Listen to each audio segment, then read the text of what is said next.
7 फेरे लेकर जन्मों जन्मों तक का साथ निभाने वाली दुल्हन हनीमून पर ही पति को बेहोश कर फरार हो गई।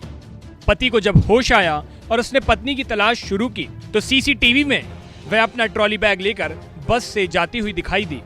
पति ने जब पत्नी के बारे में जानकारी की तो पता चला कि पत्नी ने पहले ही किसी से लव मैरिज कर रखी थी। पति बेचारा अब न्याय पाने के लिए दर दर की ठोकरें खा रहा है। हार कर उसने कोर्ट की शरण ली है ताकि उसको न्याय मिल सके। अलीगढ़ के सिविल लाइन थाना क्षेत्र के गुरुद्वारा रोड पर रहने वाले सत्यम की शादी नवंबर महीने में आगरा कैंट की रहने वाली दीपासी के साथ बड़ी धूमधाम से हुई थी। सत्यम के मुताबिक 8 दिसंबर 2022 को वह और उसकी पत्नी दीपासी हनीमून मनाने के लिए उत्तराखंड चले गए। 9 तारीख को जब वह घूमकर ऋषिकेश पहुंचे तो वहां बस स्टैंड के नजदीक पारस प्लाजा होटल में एक कमरा लिया।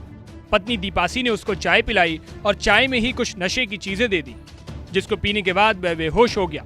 उसके कुछ देर बाद ही पत्नी दीपासी सारा सामान और पैसा ट्रॉली बैग में लेकर होटल से रवाना हो गई और बस में बैठकर फरार हो गई।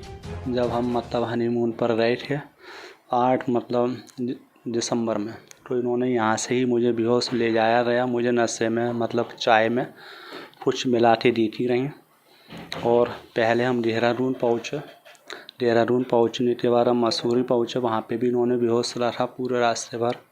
उसके बाद हम ऋषिकेश पहुँचे शाम को 6 बजे। 6:30 बजे इन्होंने मुझे करीब खाना खिलाया और खाना खिलाने के बाद चाय पिलाई। और जैसे ही चाय पी मैंने तुरंत मैं बेहोश हो गया। और 6:40 पे जो होटल से सभी सामान अपना लेकर चली गई और मेरे पास जितने भी पैसे थे वो सब लेकर चली गई। इधर रात को 2 बजे जब सत्यम को होश आया तो उसने होटल वालों से जानकारी की। उन्होंने बताया कि उसकी पत्नी तो 7 बजे के लगभग ही सामान लेकर चली गई है। जब उसने सीसीटीवी चेक किए तो पत्नी अपना ट्रॉली बैग लेकर जाती हुई दिखाई दी।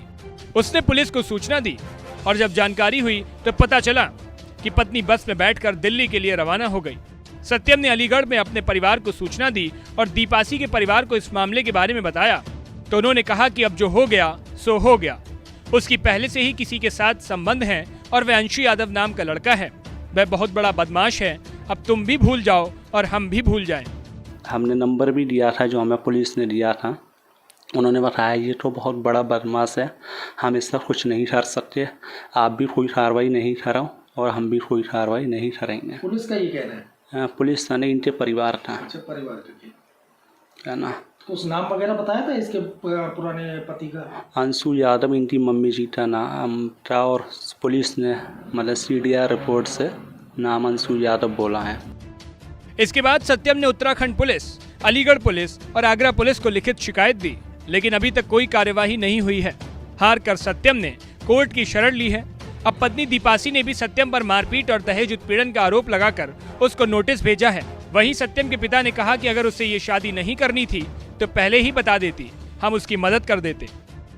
हमारा कहने का मतलब ये है कि जब उस लड़की को कहीं और शादी करनी थी या किसी के साथ रहना था तो वो पहले भी कह सकती थी, घर से दबाव डाल सकती थी। नहीं डाला, हमसे कह देती, हम उसमें उसकी हेल्प करते। उससे इस प्रकार से ये शादी नहीं करनी चाहिए थी। अब जो ले गई है वो तो ले गई है, उसमें नफा नुकसान तो ज़िंदगी में चलते ही रहते हैं। अब मरा तो जाएगा नहीं। सही किया है, अब कानून तो मिलना चाहिए। जब हमें नहीं, आपने किया है, उन्होंने जो दहेज का केस किया है वो तो गलत है, बिल्कुल सरासर गलत है। उसमें तो कोई भी कहीं कोई सत्यता है ही नहीं। मेरे यहाँ 28 तारीख से और 8 तारीख को गई है यहाँ से। एक दिन जिसमें उसके अपने मैके रही है वो 5 तारीख को। जो आरोप हैं वो वापस हों और हमें हम आगे की ज़िंदगी जीने के लायक हो जाएं, जिससे कि ये धब्बा हमारे ऊपर से हटे।